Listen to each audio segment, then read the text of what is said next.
Welcome to Secrets of Stand-Up Comedy. I'm Richard Francis Williams. I'm going to tell you everything I know about stand-up comedy so you can be a better comedian. I told you I'd be back. I wouldn't just leave you like that in the lurch. You know that I keep my word on this channel. So in this episode, I'm going to talk to you about the concern a lot of comics have about burning their material by posting it on social media. And on the back end of this video, I'll tell you an update about my life and what's been going on. So, excuse me, for the longest time, most of my career, I've always worried about putting up too much of my material on the internet. The reason for that is I wasn't writing a lot of new stuff. And so I put up exactly one video in probably 20 years, which was outside of sketches and things like that I did. I put up my Comedy Central premium blend. And it was about 4.5 minutes. And I did those jokes for years and years and years and years and years.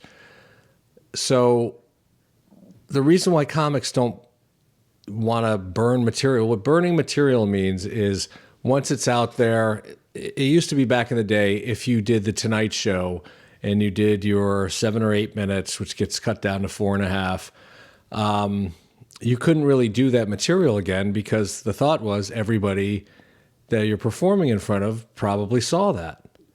And so comics don't want to have audience members come to the show and feel like they're getting ripped off by seeing the same set that they have seen already on TV. And that became a bigger issue when more cable companies and cable channels started popping up. And then there was Evening at the Improv and Comedy Central, a whole network for that. Stand-up was all over the place in the 90s and then moving forward. Now there's Netflix and, you know, Lord knows with YouTube and TikTok and Instagram, all that type of stuff. It's a bit oversaturated, but imagine if all your material's out there. How do you start fresh? How do you provide a show to people that may have consumed all your material? It's challenging. So that's what burning material is. Putting it out there in a way that mass amount of people can see it, kind of know it. And with a joke, it's not like a song. I could hear a song, you know, Smells Like Teen Spirit or There Must Be an Angel by the Eurythmics with Stevie Wonder on harmonica. Amazing. I could hear that over and over again. And a musical act can tour forever on one hit. Excuse me. I still have the little cough. Once you know a joke, it doesn't have the same impact. Sure, you may, like I could go and see Brian Regan and know his whole act and I'll still find it enjoyable and hilarious. Same with Norm Macdonald when he was still with us.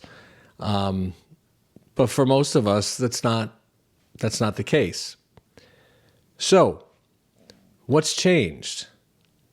I used to be like, no, I don't want people to see this. Well, two things have changed. One, I write all the time now. Since starting this channel, I've been writing every single day in big degrees and small degrees. I haven't been as regimented as I should be, but I've been organizing other aspects of my life. So I'm not as worried about that I'm going to run out of material somehow mysteriously, because we always tend to think that as comics, in the back of our mind, our fear is, I can't work on anything new. This is the best I'm ever going to come up with. It already works. Why tinker with it? And so we don't want to give that stuff up, but then we wind up hanging on to it way too long, like some of our headshots. I've had headshots that go out on flyers that are 15 years old. I've stopped doing that too. So that's the first thing that's changed. I write more now, and I'm more confident in my ability to generate material that I know will work on stage. So even if somebody sees one of my old sets, I'm going to be doing different stuff, or at least enough different stuff that it's a full show. The second thing is the short form. of doing TikToks and Reels and Instagram stuff, all of that, the minute and under, or maybe 2 minutes. And I got into this debate with somebody about it, another comic.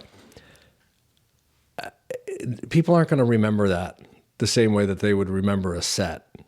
If you put a half an hour of your stand-up on YouTube, so they can remember that because there's a flow to it. The way that our memory stores things is it's kind of like recording that whole thing in our mind. If you hear 30 one-minute jokes of mine scattered out through time on TikTok, you're not going to know my act. You'll know some jokes. You may remember a few. And this other comic said, yeah, but if they like you, you know how it is. You binge all their stuff. I said, okay, but do the numbers. So at the level where most of us are at, and I'm thinking somebody who is getting out of the open mic stage, who's getting paid work, because this is about paid work and feeling like you're not ripping the audience off. If you're an open micer and you're just struggling to get your first 5 minutes, I wouldn't be posting a bunch of stuff because it's probably not that good yet. You want to do your practice in private. You want to be in the lab working on things without subjecting yourself to making bad first impressions about to potential fans.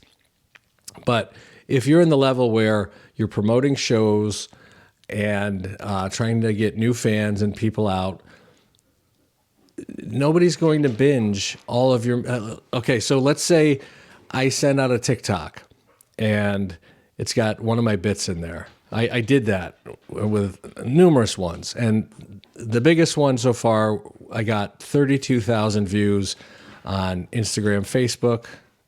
That's like in one category in my head because I don't have anybody on Facebook or on Instagram, but I put it through Instagram.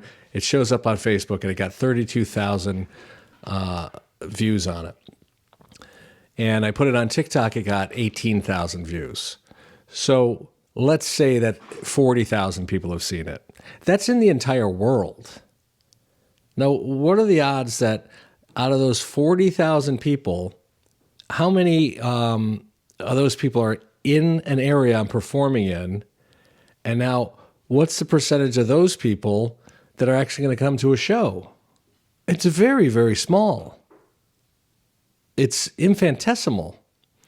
When you add on top of it, okay, how many of those people have binged all of my TikToks or all of my Reels? So send your best stuff out. And that's one of the things another comic was saying, well, I don't want to put my best stuff out there. And that's why comics do the crowd work, because they don't want to burn material. So they'll release TikToks of crowd work. I firmly believe now that unless you're famous, if you're a Shane Gillis and you release every single one of your bits in this short form, I'm just going to use TikTok. If you're Shane Gillis and you release every single bit that you're going to do for a special on TikTok, yeah, it may hurt that special. Absolutely, because people are following him in a way that they're not following me, they're not following you. I mean, your dream would be for one of your TikToks to go viral. It's not a bad thing. It's not, oh, now I've burned that joke. No, think of these as little advertisements for your brand of comedy, for who you are and what they should expect at a show. Wouldn't you advertise your best? Wouldn't you put forth your best bit or your best material? You don't want to show them something that is a throwaway or just, oh, this guy does really good crowd work. I know that works to some degree. I've had a whole video about why I don't think it's a good thing to do. But I want people to see me and get an idea of what I'm about and what I talk about and the style of comedy that I do. And I want them to be blown away. I want them to see one of these TikToks and go, holy cow, I have to go see him live. This idea of not wanting to put your best stuff out there is insane. In that case, don't do it at all, because you're representing yourself with mediocre stuff. That's not a good policy. And then we went back and forth a little bit more. Well, comics don't do that before a special. And I said, no, that's literally, if you go on YouTube or see any ad for a Netflix special, what do they play in the special? Bits from the special. I don't watch the bits in the short form advertisement and go, well, I'm not going to watch the special now because I'm going to feel cheated. No, it gets me interested and excited about it. So my advice to you is, if you're at a level where you have some really good material, start putting the stuff out there. Don't worry about burning the material. You're not famous enough yet for that to matter. Maybe limit, no limits. I would just do that. And if you become super famous overnight, you can always take it all down if that's really a concern. I mean, I have probably 3,700 friends in my Facebook world, and a lot of them in my small local area, the Capital District of upstate New York. Willie, simmer down. You've been so good these last 3 weeks, and now all of a sudden I'm back on camera. They're going after it over a bone. Willie, leave it. Bingo, leave it. So I have all these people in this network, and it's hard to get them to watch anything. This idea that, and these are people who like me, people who, most of them know me. I've met them at some point in life, whether it's high school, college, working on shows together, doing stand-up, whatever. I can't get them to watch it sometimes. My goal is to make them fans and get them to a show. But even your closest friends aren't going to always watch your stuff or come to all your shows. So put it out there. Create a bit of a buzz and excitement for yourself. And look at each of these as a lotto ticket, a little scratch-off ticket. Maybe I'm going to hit it big one day. Maybe I'll hit on the right topic, and the right person will see it, and it'll get shared all over the world, and I'll become that dude back there isn't real lady, and then go do a whole tour. Don't be afraid of success. And keep writing material. Keep coming up with killer bits. Write every day. If you can't do 10 jokes a day, write out 10 complaints a day.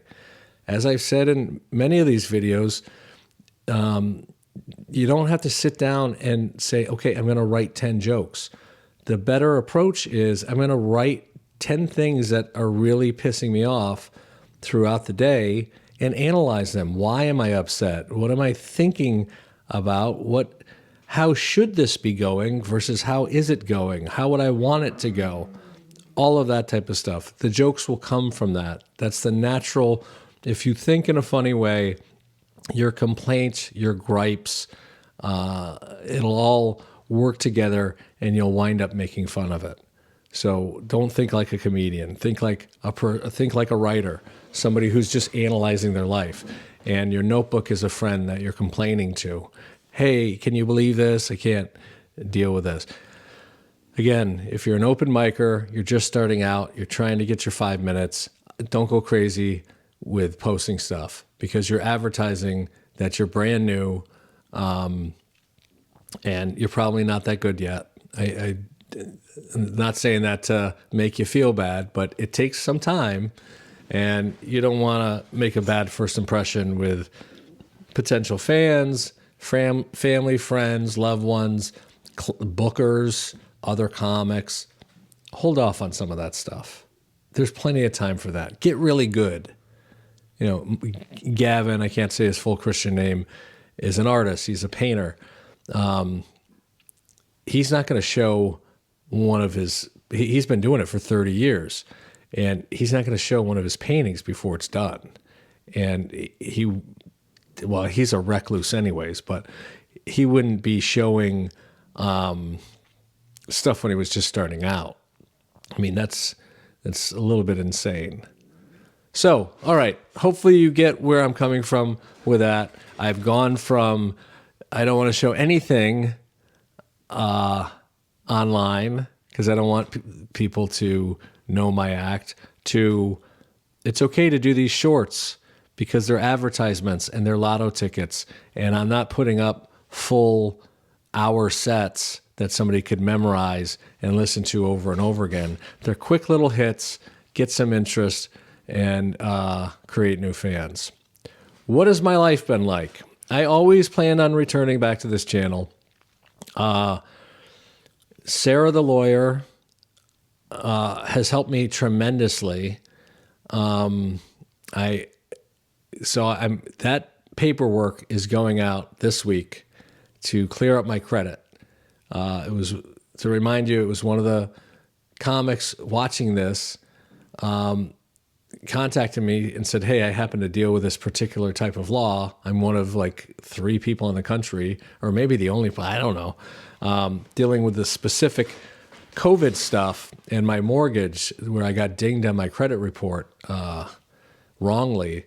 And so I'm moving forward. She offered to do it to help me out. And as much as I don't like help from people, I was extremely grateful and very appreciative, and I accepted the help. So I'm putting that out. That would have gone quicker, but I had what I thought was a serious health scare last week. So last weekend, it was leading up to it. I thought I was having more heart problems, and I'll just leave it at that part in terms of what I thought was happening. But I went to urgent care, and, things aren't perfect. I've had a triple bypass, but it's some residual stuff that I can clear up. So that gave me peace of mind. I really was thinking to myself, I've come all this way and I'm getting things back on track, and now I'm hit with this. But fortunately, that's not the case. So I'm feeling better about that. My van and the fuel pump, I got the part, the first one they sent to me. They didn't have the gasket. I sent it back. It took a week for that to get cleared up, or a week and a half for them to give me a refund. In the meantime, I ordered another one from another company. That came, put it in. There, you have to use the brass punch, as I was talking about, because you can't have sparks go into the gas tank full of gas and blow yourself up.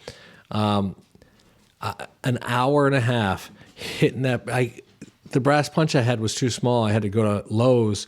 They don't sell brass punches at any of these places. So I had to get, I asked this person, and they said, well, you can get pieces of brass in plumbing. So I got like 3 of those, and hour and a half banging it to get this security ring off of there.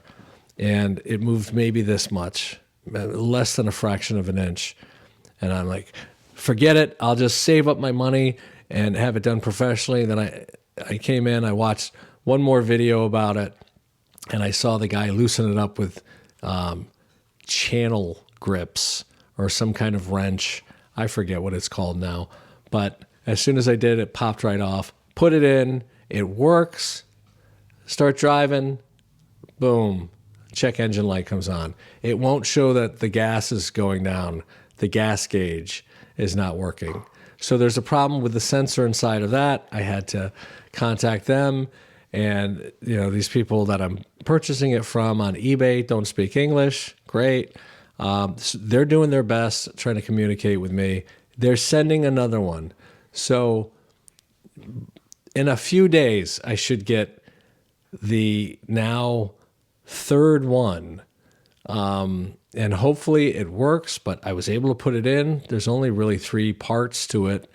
And they want to charge me $1,200 at Nissan to do it. I can't afford that right now. Because I have other things that I have to deal with. So I'm getting things lined up.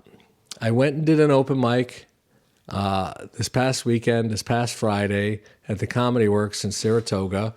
And I I learned another lesson. I didn't follow my own advice. It was like a last minute thing. I'm like, I got to get out of the house. I didn't really trust the van, but I said, you know what? I'm going. Kurt Metzger was there and Lee Syatt. And I met Kurt once before. He was gone by the time I got there, but I wasn't prepared. And I looked like a bum. And so I threw out all my jeans. I think I have 2 pair for when I'm doing stuff around the house, but I have tons of like adult clothing, slacks. You see these? These are slacks. They're more comfortable too. But I think that they're not. And I got a haircut because I'm balding. And I've decided to change up my delivery style for a 3rd time in my career. I've thought of doing something. It kind of hit me from doing these shorts, which I'll talk about in a second. And yeah, I think it works a lot better for me because, well, I don't know. We'll see. So that went all right. I didn't bomb, but it's only the 2nd time I've done stand-up in maybe a year and a half, 2 years. I don't know what it's been. And I started doing these TikToks and shorts every day. I've done one a day, 14 days in a row now. I'll do another one tonight. And it's amazing. So as I've said repeatedly, I don't want to do crowd work. And I've stopped worrying about burning material. And so I'm going to show you the short that I did that's gotten the most response, which is funny because it's based on an old song. It's the Carly Simon You're So Vain song that I did in the first open mic that I recorded as part of this series. And I'll show you that. This is like the bonus lesson from this video. Sometimes the joke just isn't done yet. You need to work on it some more. So I got some laughs at that open mic doing it, but I didn't have the wording down. I didn't have it all figured out. But I sat down when I made this TikTok and, all right, simmer down. And I really put some work into it. I went beyond just what I was initially thinking. And that's a big part of stand-up. You don't want it to be just good enough because then it'll just be good enough. You want to do everything you can. You want to exhaust all your mental and creative resources. So that's what I did. And all right, guys, I'm not editing because I have to make a TikTok and I got a million other things to do. Sorry to you watching, but if you could click off if you want. Be thankful I'm back. I realize also sometimes the things that you come up with in your head for stand-up, they may not work perfectly on stage. They may not be meant for the stage. It may be meant for a different venue, a different format. And so this worked really well for TikTok and shorts. And I have to settle down and settle in on one term because it's challenging for me. I always want to... So I'm going to play... at the end here, I'm going to play that little segment of the joke that I did on stage and what it wound up becoming. And I have no idea why some TikToks do better than others. Willie, stop it. Some of them will get 12,000 views. And just so we're clear, I realize that getting even 31,000 views of a TikTok or Instagram reel is nothing. It's like a drop in the bucket. But for me, it was my 5th video that I had made, my 5th one of these that I ever did. And I had like 12 followers. No, I had like 3 followers on TikTok because I started a brand new account. And I'm not watching the numbers on that like I was with this channel. And I got to tell you, between you and me, it is nice to have at least some kind of signifier that, yeah, you did a good job on this. I mean, some of my videos on here, one of them, I got like 59 views after a day. And this is like way late. It's the video about let spite drive you during the dark times. I mean, that's kind of tough. It's kind of tough when you put a lot into something and for whatever reason, it's not viewed. It's not well received, or, people aren't interested. So it is nice getting that immediate feedback. It's kind of immediate positive feedback. Even if they don't watch the whole thing, I don't know how any of it works, and I'm not as caught up in it. But it's good to be back here.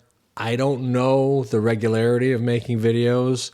Maybe once a week, maybe as the mood strikes me or something big comes up in stand-up. Like there was a whole Kurt Metzger thing. That I was going to the open mic to ask him about the him and the other comics getting canceled from that gig in Seattle.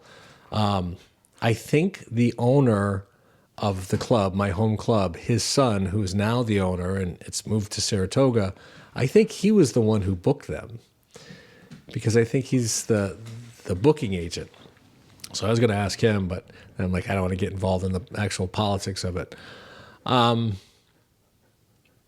Where was I going with all that stuff? I don't know. I'm just happy. Hopefully y'all keep watching these videos. You get some help out of it. I'm still doing the one-on-one personal coaching where I'll go through your material and your set and punch it up with you or for you, give you some jokes. It's $100 for an hour. You send me, my email's richwilliamscomedy@gmail.com.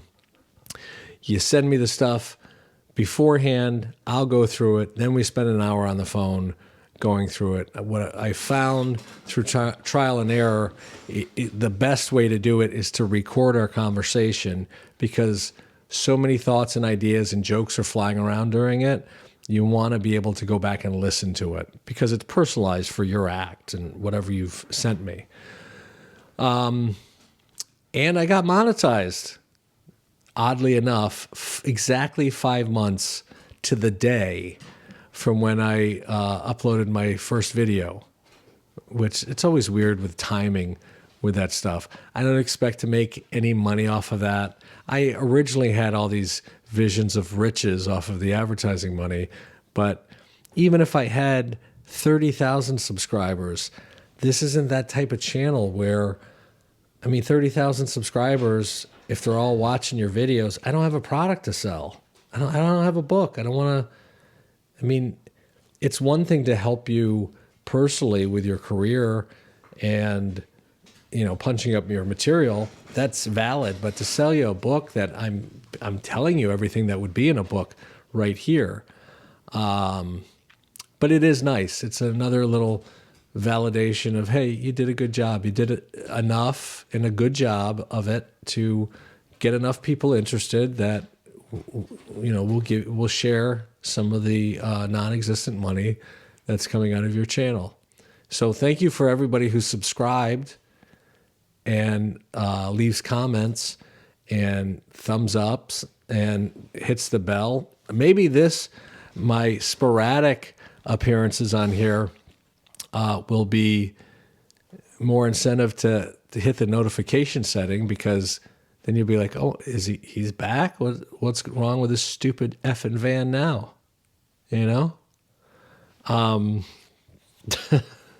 Oh, and a couple people have said this in the comments, and I just haven't had time to go through all the comments, about creating a playlist in the videos, because there's 100 and some odd videos now, where there's one playlist on the channel that says, okay, these ones are for writing stand-up.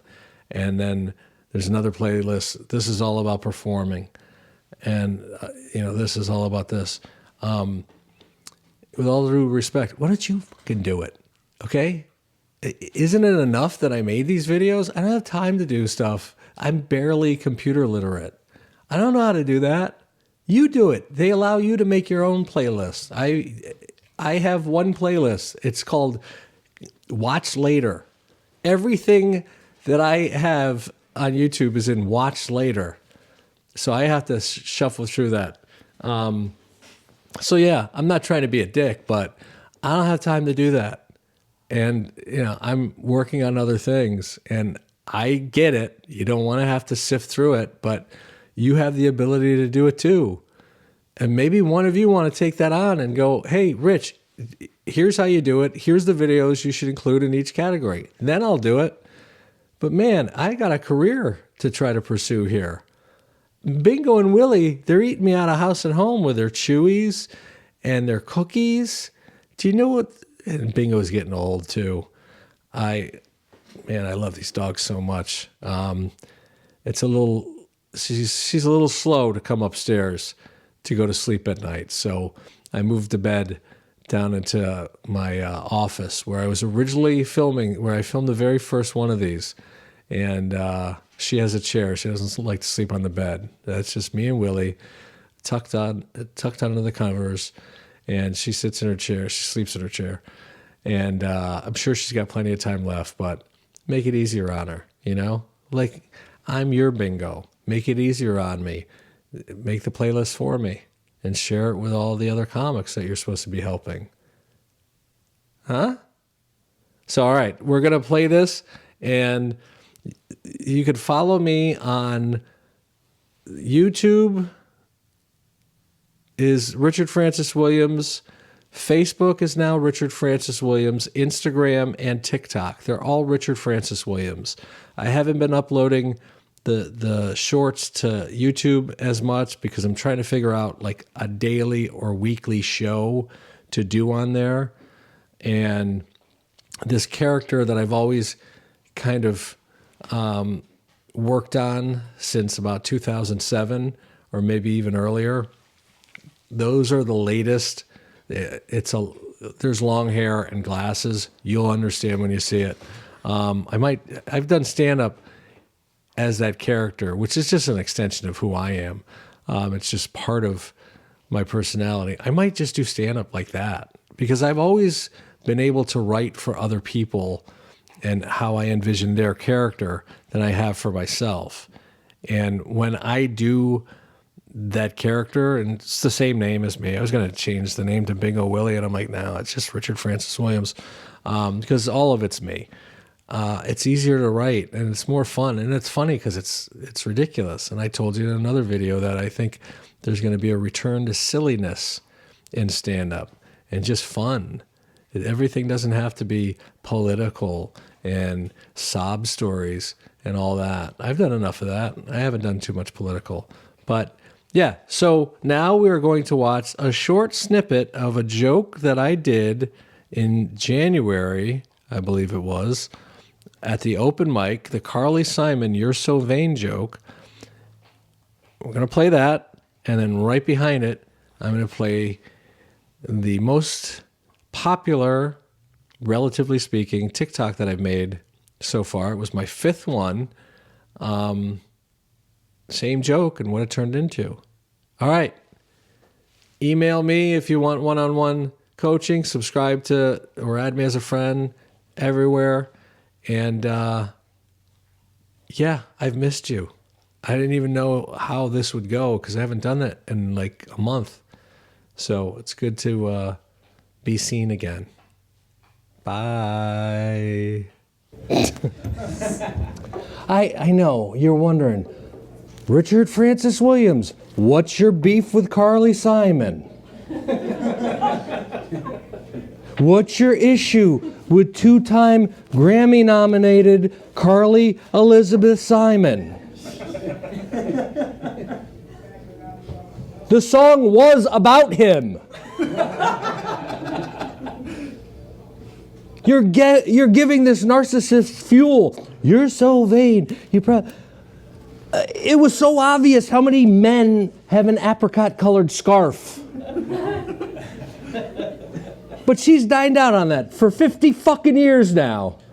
I'm going to release a letter. All you have to do is go to Google. We have the technology now. Owned a horse that raced in Saratoga. That's 40 minutes from here. Took his Learjet to go see the total eclipse of the sun. When was that? August 20th, 1971. What famous guy owned a horse that ran at Saratoga that only happens in August? All right, I'm sorry. Dear Doc.